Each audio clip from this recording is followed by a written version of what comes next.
Alright, so making this video is a quick note of this particular model of Beretta 92. No, um, everyone knows what the Beretta 92 is. There are a couple different versions, the most popular being probably the Beretta 92FS.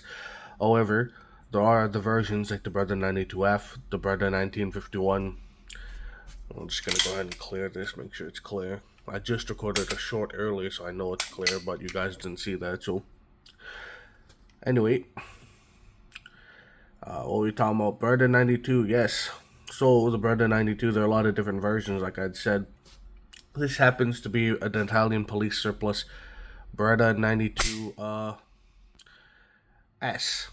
Now, I'm not quite sure what the S stands for, probably service, but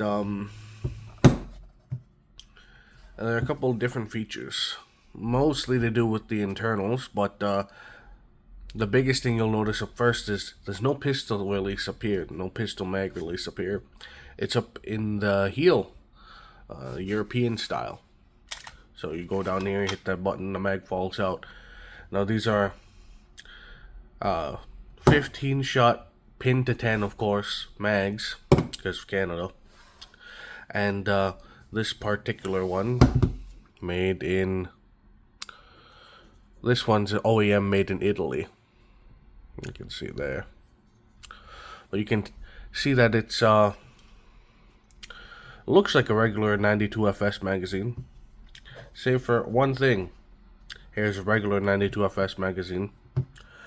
There's no notch here, and that's because these magazines weren't made with a notch in mind. Because there's no release up here. This is an original OEM magazine. On the left is actually a Pro Mag. You can actually see that here. Turn that upside down. And here's the OEM mag. So, quick note. If you're looking for extra magazines, if you're a Canadian like me and you have a handgun, one of these before the ban happened, you're looking for magazines, these Pro Mags, ones with the cuts here, will work. They're new production, made by Pro Mag. Some people say they're made in Italy. I don't think so.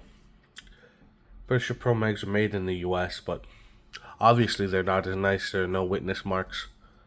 And you can kind of see the shitty welding and manufacturing process there, so you can. It's not very nice, but they work. Reason I took I've had this for at least a year or two now. Reason I took so long to get to this because I wanted to test out these mags to make sure they're reliable, and yep, it's reliable. It feeds 100% of the time. I've had no failures. It locks back 100% of the time.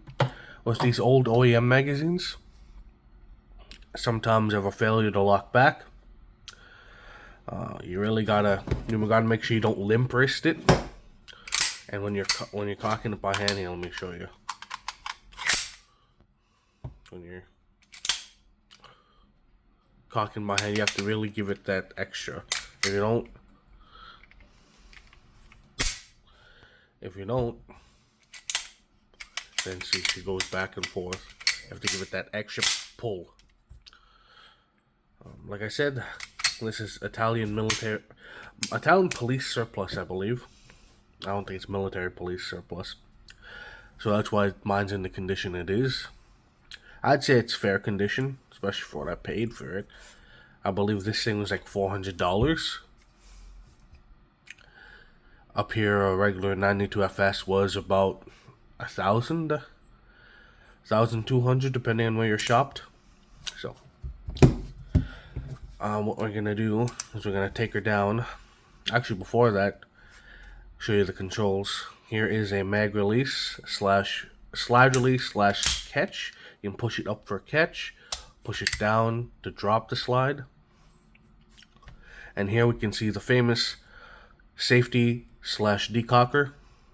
Here's it on fire, here's it on safe. You notice how it decocks the hammer? And when you put it back on fire, it does not recock the hammer. The hammer is recocked by pulling the trigger.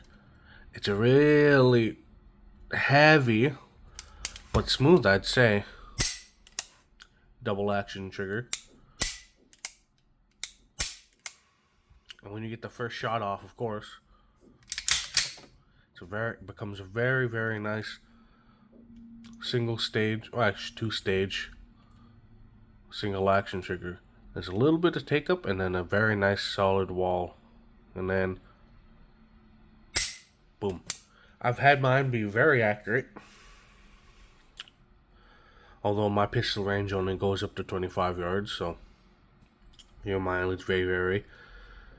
The Italians are known for producing fairly good guns, at least nowadays. The Carcanos can kind of be hit or miss, but you know, those are what, 80 years now, getting on in age, so whatever.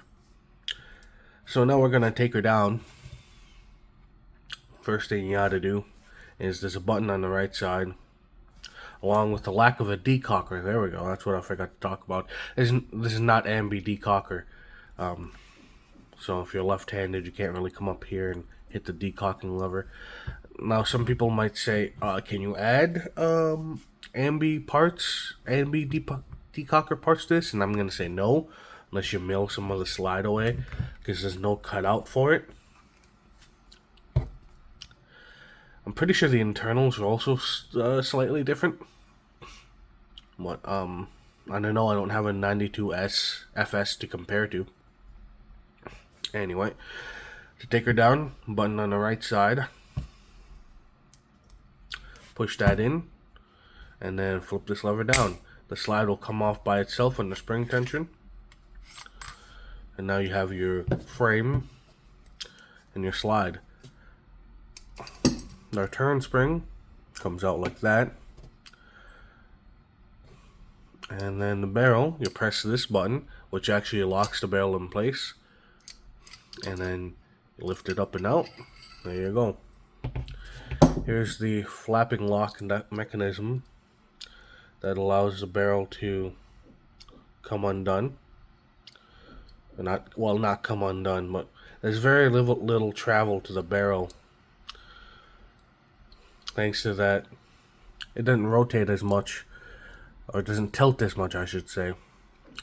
So that can be accredited to its nice accuracy. What happens is this rides in a channel. I'm sure you've seen that Forgotten Weapons video, but if you haven't, what happens this rides in the channel slide. When the gun is fired under inertia, the slide wants to go back. The barrel kind of stays in place until a certain point where this is unlocked. So here it is when there's a cartridge in it. Slide goes back. This falls. Barrel stays in place. The casing is pulled out by the extractor in the slide. The return spring returns the slide. And there we go. The barrel does not move that much. And so you can get a lot more accurate with this thing when you're a novice.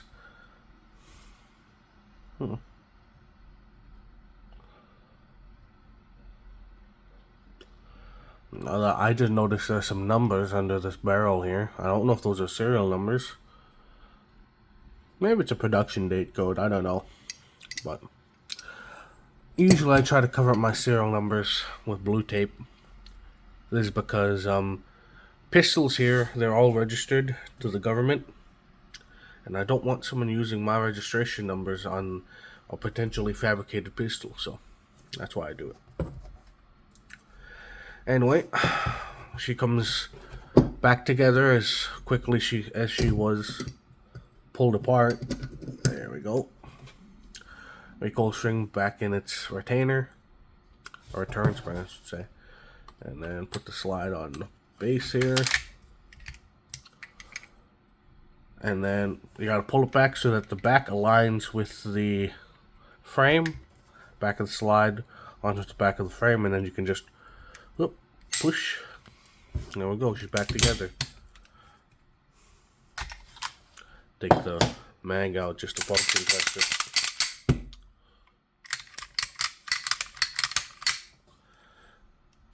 Decocker works. Single action works. Double action works. Well, that's great. So, the main things to look out here for are the heel release and lack of a ambidextrous decocker / safety. Otherwise, these things are fairly the same. Here you can see like the locking flaps here. You can see the discoloration, the wear on the finish because of the way it works. I'll give you a good view on that. Take that off safe. There we go. As the slide comes back, the flaps drop, and as it comes forward, the flaps come back to lock the pistol. There is actually a slight amount of barrel travel. I'll try to keep it level with that line on the left where the barrel is. There you go. This Tamiya mat's not just for show. There's a slight amount of barrel travel, but it doesn't tilt. It kind of stays level as it unlocks. With that, that's fully unlocked. The cartridge should have ejected as it's coming back. Slide moves the barrel forward a bit. There you go. Now it's locked. I don't believe that's any different from how the FSs are. But this is a Beretta 92S, so I hope you enjoyed. If you're, like I said, Canadian looking for more magazines and you don't want to import these OEMs at a rate of an arm, a leg, and a kidney per mag, you can buy these Pro magazines. What you're looking for is a cutout right here, because this is what engages with the magazine release. You can go see the thing goes in just fine, locks back just fine. I can drop the mag just fine, and this thing ejects just fine. This one kind of ejects with a little bit more vigor. I suspect the spring on this one is old and worn.